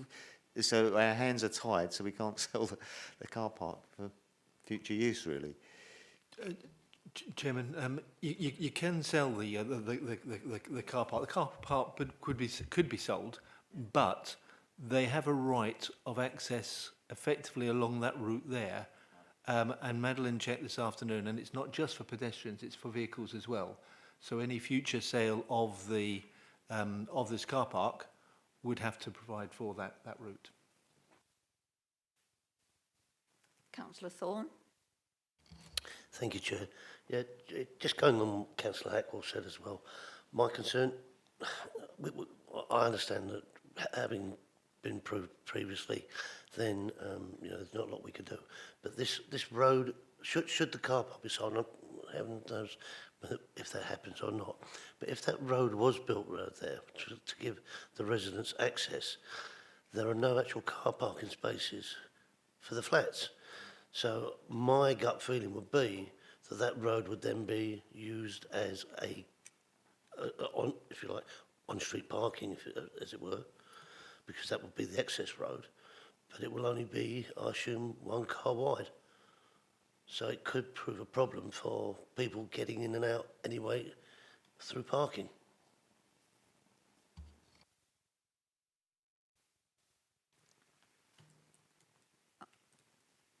Sorry, is that this thing I can't see over the top? Yeah, I just want to say with that, obviously I've got that bit clarified for 161 to 163, but it is also possible that the rest of the properties have that access as well. So that access might not just run to that property and end up people parking there. It's possible that it carries on a lot further. They have rights as well. Just wanted to clarify that. Councillor Potter. Yeah, thank you, Chair. If I could just ask for a bit of advice, really, in terms of the decision that we are making tonight, we cannot factor in hypotheticals about what the future of that car park may be. I presume we have to just work on the basis of what we know, which is that whoever the landowner is at present of the adjacent car park, they have to ensure there is this access for pedestrians and vehicles, and we cannot prejudice our decision based on what the council or the future landowner might do with that adjacent land. Is that correct?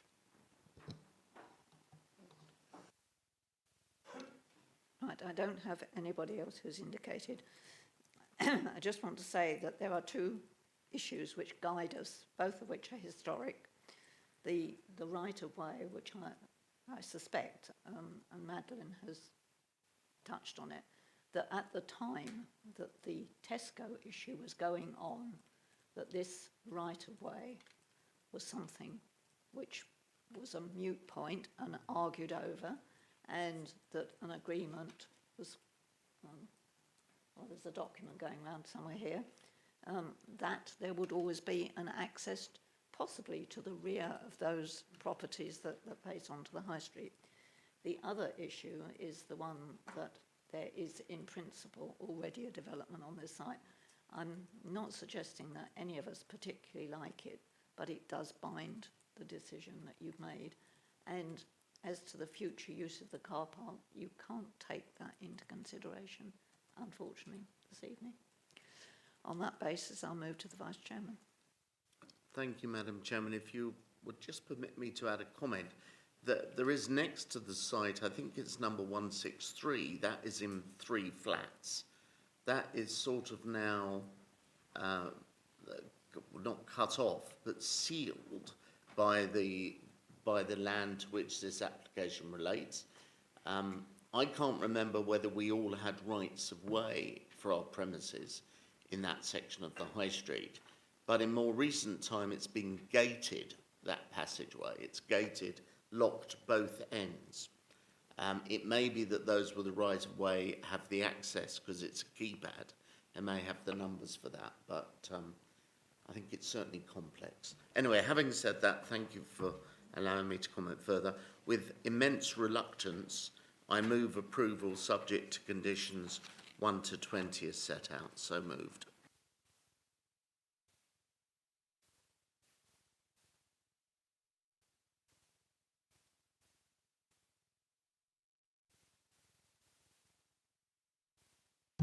That's 13, Chair. The application for land at the rear of 161-163 High Street, Strood is approved. We then go on to change of use for the ground floor shop at 346C High Street, Chatham. Thank you, Chairman. This application is at 346C High Street, Chatham, and it's an application for the change of use of ground floor shop to a one-bedroom flat. So this is the application site. There's Luton Arches here, Buzz Bingo, Go Outdoors. The building's in an urban area of Chatham, and it falls outside of the Chatham core area. It's in a mixed-use location, and therefore the principle of residential is acceptable. This is the proposed block plan, and then just an aerial view of the site. And this is the application property, so obviously it's just the ground floor level, it's the property side of the building. And the property's there, that's just looking towards Luton Arches, and the property's there looking towards Go Outdoors. So these are the existing elevations and floor plans. When the application was originally submitted, obviously it incorporates the removal of the shop front to convert it to residential use. So the original drawings came in as this. The case officer thought that some of the detailing around the windows from above should be used onto the new frontage of the property, and then they've submitted a new drawing that shows that detail, and we therefore consider it acceptable in design. So that's the front elevation of the property. To the rear and the side, there's not a lot of changes. This was a door, it's now a window. I think there's a window here, that's now a door and a window, and a further door in here. This shows the floor layout, shows the living accommodation, the living room, bedroom, kitchen and bathroom. The flat meets the space standards requirement for internal floor space. There's no parking provided for this flat, but again, it's in a sustainable location. There is no external private amenity space, but the gross internal floor area of the flat measures or exceeds the requirements of the space standards, and therefore we've considered that although there's no outdoor amenity space, they're provided with a good level of internal amenity space. The Samsburg mitigation contribution's been paid, and the application is therefore recommended for approval, subject to conditions as set out. Thank you. Councillor Tranton. Thanks, Chair. I read with interest the comments from the Arches group there, and I just wanted to commend them, first of all, for bringing these issues to our attention, because they're doing some great work in trying to uplift that whole area. And it's very important that we have people that are taking such an interest and holding us to account in the way that we do things. I understand, is it a result of some of their comments that this has been improved or changed at all? Because it'd be just interesting to know at what point, that this development, sort of was completed. Thank you. Yeah, so the Arches Local commented on the application when it first came in, so they would have been looking at the original elevation, they'd have been looking at this. Their comments did come in, the officer had already considered that something to the design of the front needed to be carried out. So, yeah, it's a combination of Arches Local comments and officers' thoughts. Good, thank you. And I just wanted to say, because I think there are lots of, just a more general point, in that area, and indeed the other side of Luton Arches, there are some actually really interesting buildings that, you know, could come back into a much nicer life as time goes by. I think we've got to try and raise the game and improve all of them as much as we reasonably can. Thank you. Thank you, Madam Chair. I think that having seen the second iteration of this development with the nods around the windows and the door which replicate the upper stories, I think it's a good improvement. And I think that an improvement to this building is far better than a shop with shutters that is shut. We desperately need housing in Medway, and I think the scheme that's finally come before us is a good scheme, and I echo what Councillor Tranter said about the neighbourhood arches plan. We know that's likely to be going out for consultation, and will probably be coming to us very shortly, and we would have to take note. So I think that as it's going out for consultation, we should take more note of whatever local groups have, which have a local neighbourhood plan. So I'm happy to support this with that amendment that's been made for the front door and windows. Thank you. Councillor Colvin. Thank you, Madam Chair. I welcome the Arches local group's intervention in this, because I think what we're doing, we're setting a precedent here, because I think the future of that area of Chatham High Street for retail use is very, very limited going forward. And I think little bit by little bit,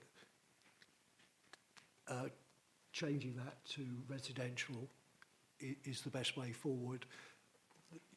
We've got, you know, not just in Medway, but, you know, all over the country, there's too many examples of underused or disused shops in just outside of the core area, indeed sometimes in the core area of our town centres. And I think this sort of sensitive reuse is the way forward. I think this is a good example that we can get this done to a high standard, just as this is sort of the first, as it were. And I think it's good that officers have picked this up, because having converted this at a high standard, that gives us the precedent then, because I'm sure we will have more applications like this coming forward, because the reality is we've got to shrink our retail offer, and the added benefit of that is if we can convert those to residential, we will get more footfall into the town centres, which will help support those retail outlets and other uses that remain in the town centre. So I think this is a good application, and you know, it'd be interesting to see how many more. But what we've got to make sure is that we, you know, as the town centres change, we've got to make sure we keep the quality. As said earlier, there are some very interesting buildings. You know, I presume this is Edwardian, and some nice features there. And, you know, we've got to preserve the character of the town as well. I mean, too much of, particularly Chatham, has been gutted and taken away, and with quite bland, nondescript builds over the years. So where we've got, albeit quite a small site, but it's got some interesting features, and I think they're well worth keeping. So as I say, this is a good precedent for the future. Thank you. I have nobody else who has indicated, so I'll move to the Vice Chairman. Thank you, Madam Chairman. I move approval of this application, subject to the conditions 1 to 5 as set out. So moved. Those in favour?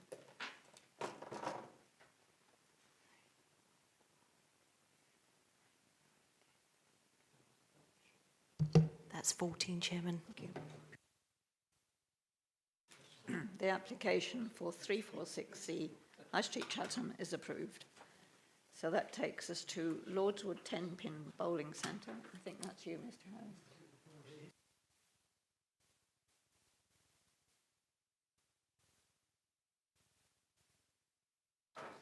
Harris. Chairman, thank you very much. Firstly,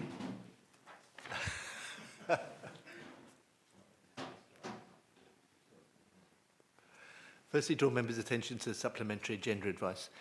Members, you will have received an initial draft from me at the end of last week, which indicated that we were looking to amend condition 2 on the report following discussions with the applicants. However, our environmental health officer has considered the amendments put forward by the applicant and has disagreed with them and has required that the condition as set out on the report on page 99 should remain. And I'm happy to take his expert advice. So this is the application site just in here.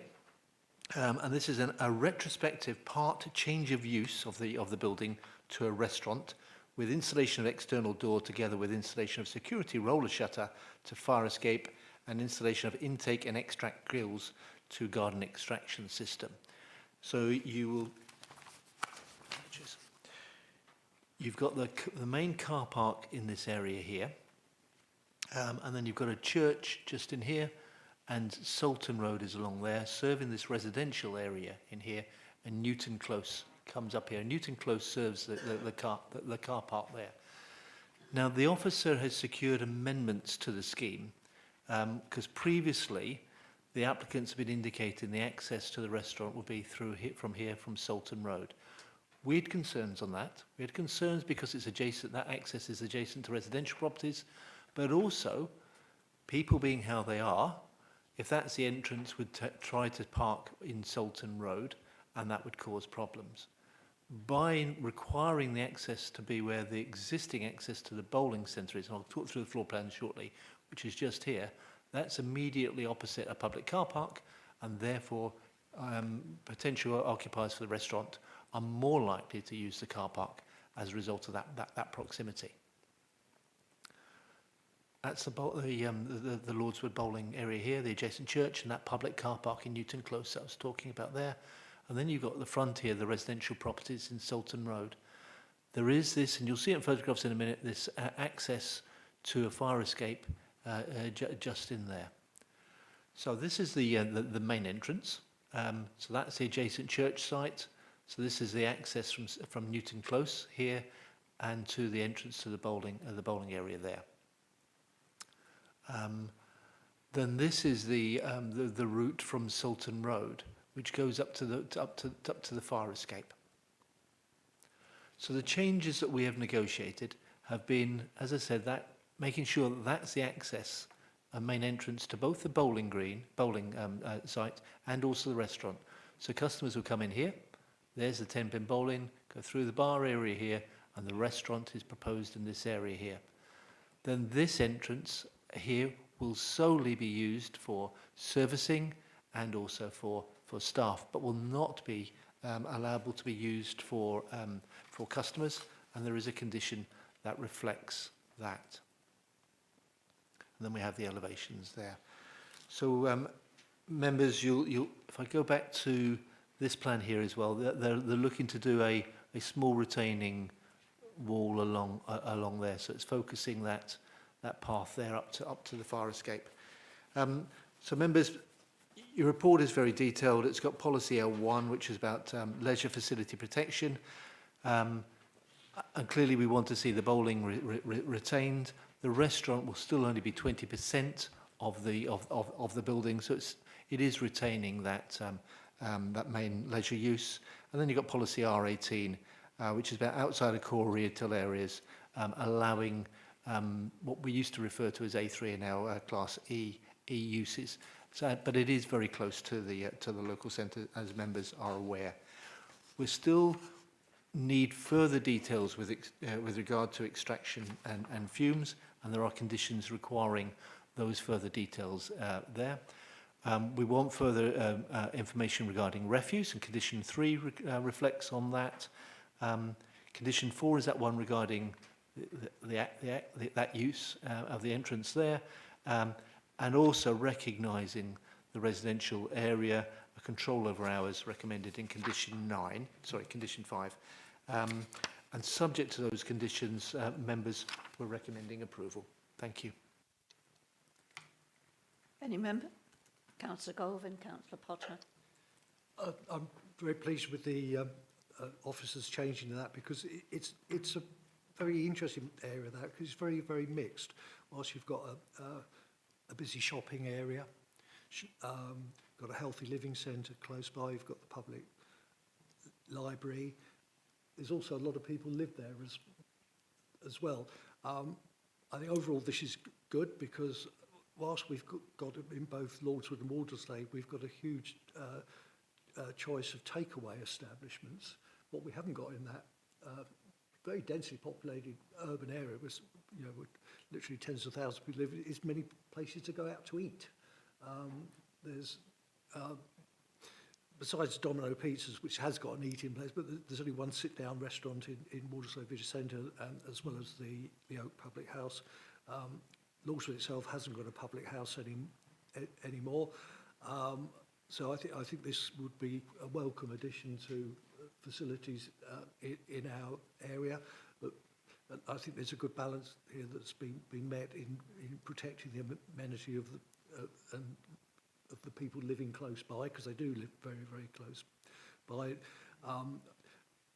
Chris, is there any condition on the acoustics of the extraction equipment? Because it is so close to residential properties, there is.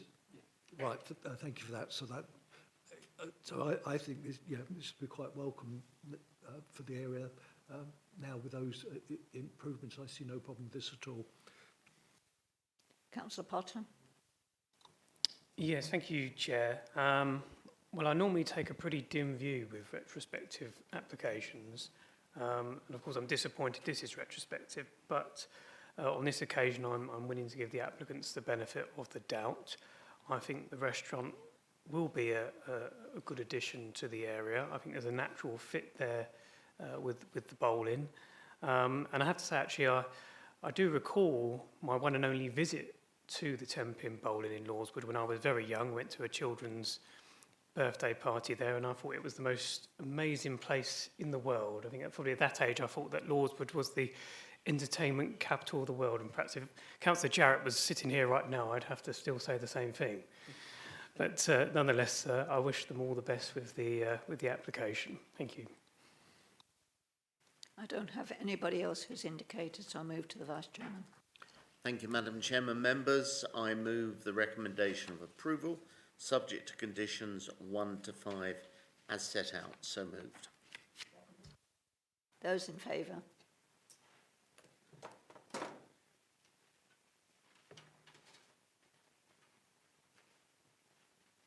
That's 14, Chair. Thank you. The application for Lordswood 10-pin bowling and snooker centre is approved.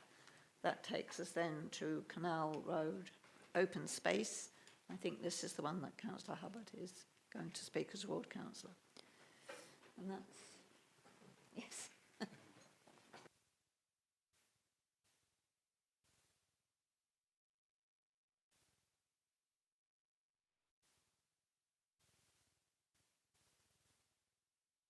Chairman, thank you very much.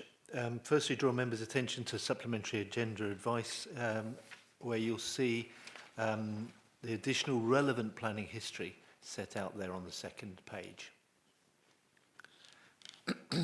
I think Councillor Hubbard and I have had a very brief conversation about this application, and in particular the location, which is described there as Canal Road open space. And I agree with Councillor Hubbard that that's probably a little bit inaccurate, in that the open space, if you ask me where the open space was on Canal Road, I would point on the opposite side of the road. This site did used to be partly occupied by buildings, and yes, you could say that the part of the site was an open area between buildings, but I think it's probably disingenuous to describe it as Canal Road open space. So my apologies to members for that. So this is the application site that you see here. It's changed since, because we have further buildings in there, but you can see how it relates to the buildings around, and you've got this car park in here, and the residential properties just in there. And you can see the buildings that previously occupied the site, which have now been demolished and removed following fire damage. So you now see what the site is looking like today. And you can see the difference in, you can see this retaining wall running along there, and the fact that these, for flood protection reasons, are set up above the height of that. And then some existing elevations.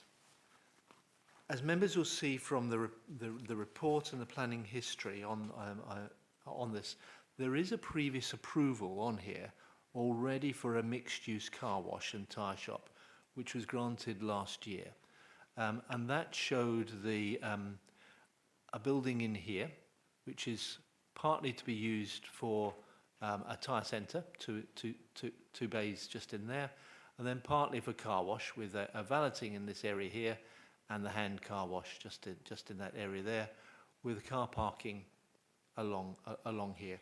And that was an application which has been approved, and which could still be implemented. But the applicants have now submitted an application, and that shows the details I was just talking about there, the tyre shop there, reception area, and the car wash just there.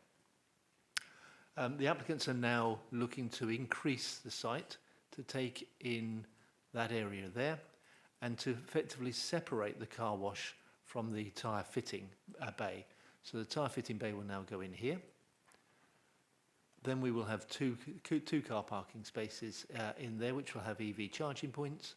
And then in this area here will be dedicated purely to the car wash.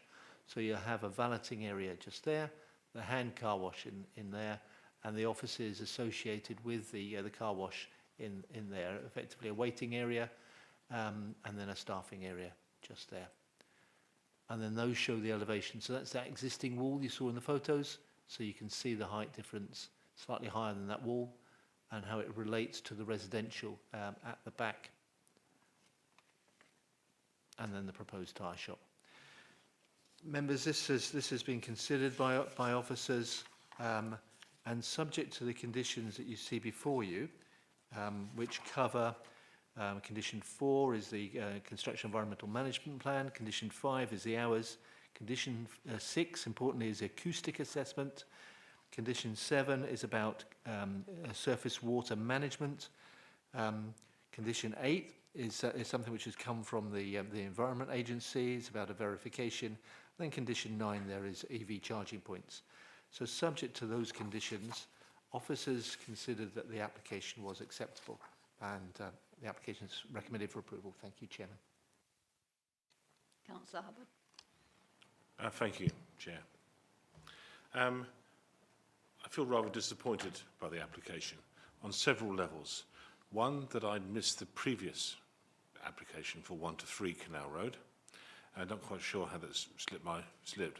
How this one was raised to me, because an eagle-eyed resident wanted to know what we were doing with the open space. And because, as I mentioned before, the weekly list comes out after other people's residents have got to hear about things. And then I compared one with the other, realising it wasn't the open space, it was actually 1 to 7 Canal Road, which Dave Harris and I have actually corresponded about the previous approved application.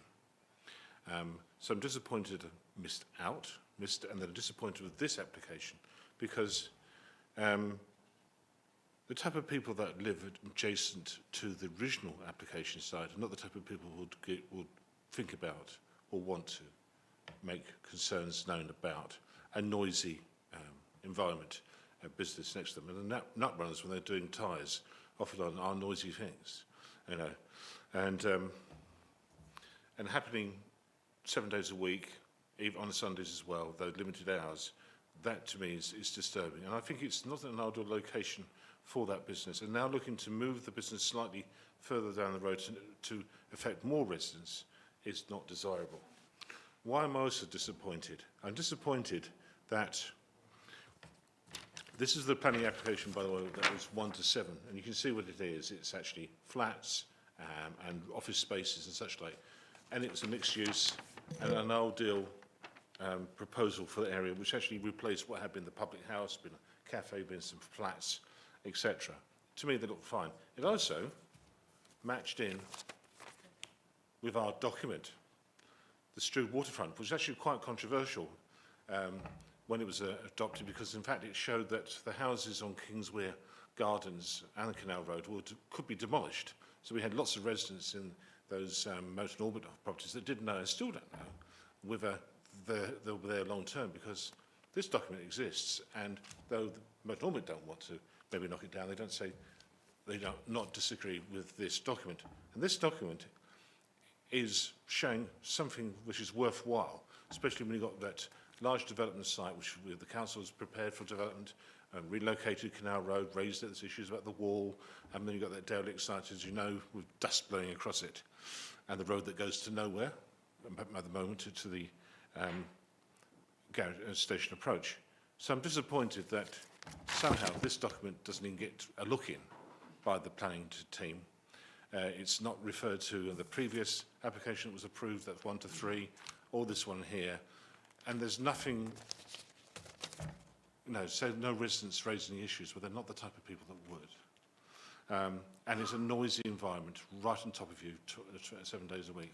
But then really, that's my disappointment, is that somehow the council adopts something in 2018, starts work on it in 2019, spends a lot of money, it's controversial, still is controversial, but the planning department takes no notice of our own policies. There you go. So I'm disappointed, full stop.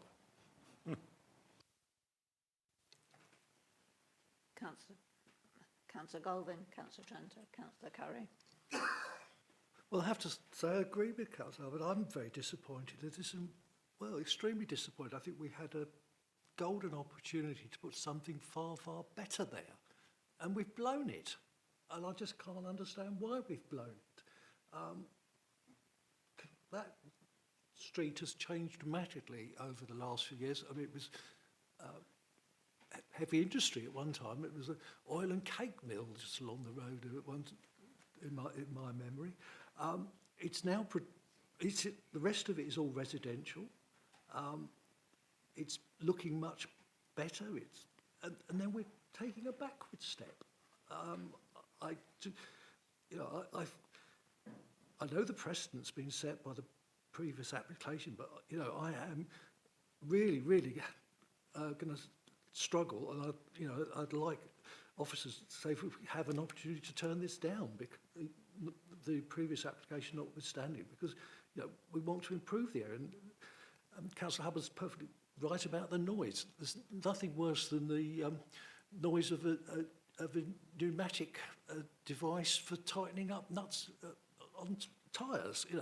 That's screaming away during the day, and all the other banging and crashing that goes up with tyre. And really, car wash, is that something we really want in an area that we're trying to upgrade? And that will be the entrance to what will be hopefully some good developments further down the road. So you're going to turn under the railway arch, and the first thing you see is a car wash. And no, we need to find a way of extracting ourselves from this mess, and we can start again.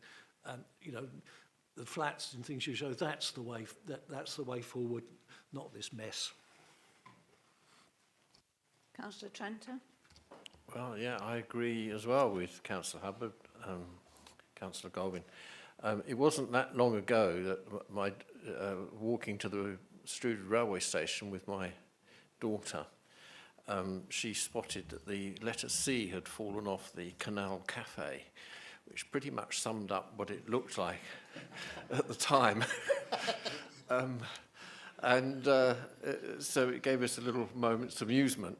But I think the main point I'm making is it's a credit to the what's gone on in that area that things have really turned a corner. And I think when those buildings eventually disappeared, you can then see its true potential. And you only have to look around there at the moment to see what is possible. Councillor Golding mentioned there's so many other things that could happen to this site. I would guess it would be rather more valuable than this particular application, but that's a matter for the applicants.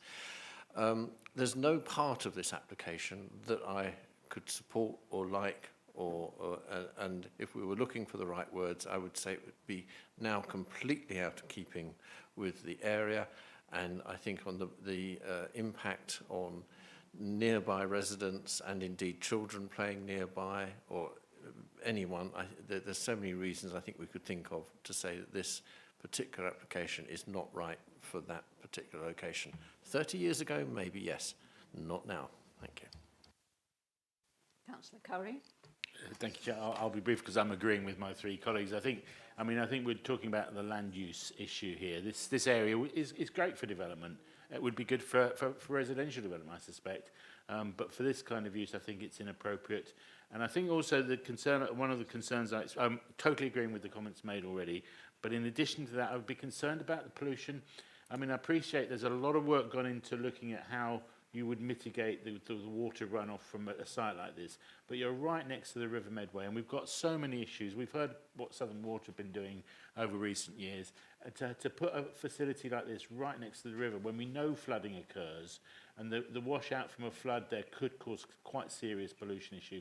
So I'd be very concerned on a number of those environmental levels, as well as the fact that with a river strategy that we're trying to develop and a waterfront city image that we're trying to develop, putting a car wash there in a place is inappropriate. Thank you, Chair.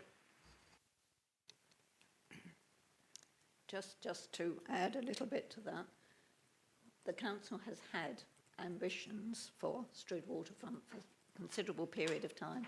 They've been frustrated, but that doesn't mean that you abandon those aspirations. Having knocked around this sort of thing for quite a long time, there is a sentence that I can remember of non-conforming users. You don't hear it much these days, but you were always seeking to get non-conforming users out of residential areas because of the distress and the annoyance that they caused. In my view, by approving this, you're actually introducing a non-conforming area into it. It's regrettable that there is a live permission, but that is no reason for us to grant an extension to make it even bigger, which will make the lives of the people who live there and the aspirations of Medway Council significantly diminished. And I, as I said, we have to live with what has happened, but to extend it, I think, is really questionable. I don't have anybody else who has indicated, so I'll go to the Vice Chairman. Thank you, Madam Chairman. Members, I'm conscious of widespread held views here amongst members, but to follow the procedures, I will first move the recommendation. If it fails, then I give notice that I have a further recommendation which would include in outline refusal reasons. So first, Madam Chairman, I move formally, but I won't support it, the recommendation subject to conditions 1 to 9 to approve the application.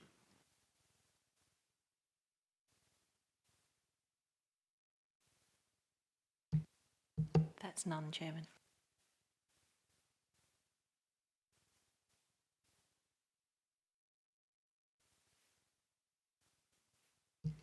That's 13, Chairman. Thank you. So back to the Vice Chairman. Thank you again, Madam Chairman. So, colleagues, I now refuse that the application be refused for the, I now propose the application be refused for the following reasons. In principle, the detailed wording, if it passes, to be settled under the protocol involving the 3 spokespersons. So, but the principal reasons would be as follows, and there are 2. The first is that this application, if put into practice, would result in an exacerbation of noise and general disturbance. I'll give this to you, Julie. And consequent detrimental impact on residential amenity. We all know how close it is to the properties in Kingswood, etc. The second reason in principle would be that it would result in an unacceptable impact on the street scene, contrary to the aspirations of the Strood waterfront development brief of 2018. So, Madam Chair, I move those as the principal reasons for refusing, subject to detail to be agreed. So moved. Is that seconded? Thank you. Those in favour of that motion?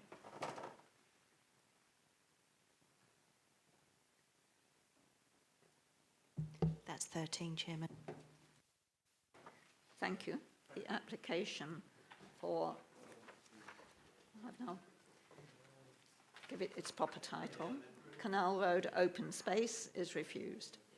That then takes us on to plot 10 at Ordnance Yard.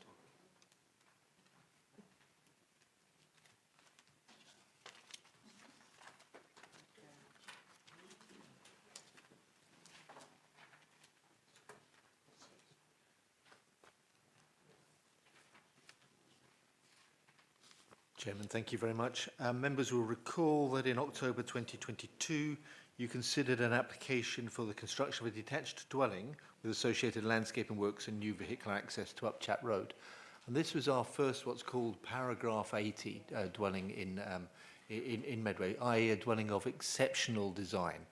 That application was approved subject to a number of conditions, some of which should be discharged prior to commencement of development.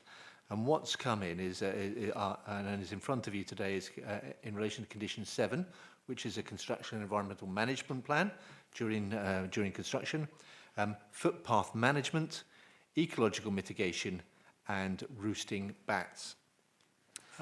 So for those of you who remember, this is Upchat Road, and this is the application site just in there, with a vehicular access coming in here. And a few details there. Now we've got these two documents, the construction phase plan, the construction environmental plan. Unfortunately, work did start on the access just down here, which is probably the reason why we have received some objections which have triggered this application to committee. So we've received these 17 letters of objection. We have stopped the applicant on site until the pre-commencement conditions are completed. But one of the things we've specifically looked at is to make sure this important footpath which runs through here can be protected during construction, so that it can continue to be used and enjoyed by residents. So members, you can see, so this is the path as it comes up from lower up now up these steps and then along here past the site. So you can see how the path remains, and then in the opposite direction there, the access to the site here and the what will be the driveway through there. We've consulted on the application with our consultants in KCC Ecology, and they are happy with the details put in, which relate to their areas of control, and similarly our environmental health people working with us on the SEMP are happy with that as well. And as a result, Chairman, we're recommending approval. Thank you. Any member? No, Vice Chairman. Thank you, Madam Chairman. Thank you to David for the presentation. So, members, I move that we agree the discharge in relation to certain conditions applied in our approval of application MC 213663. Those conditions attached to that consent that we now discharge are numbered 7, 11, 13 and 14. Oh, okay. So moved, Madam Chairman. Is that seconded? Thank you. Those in favour?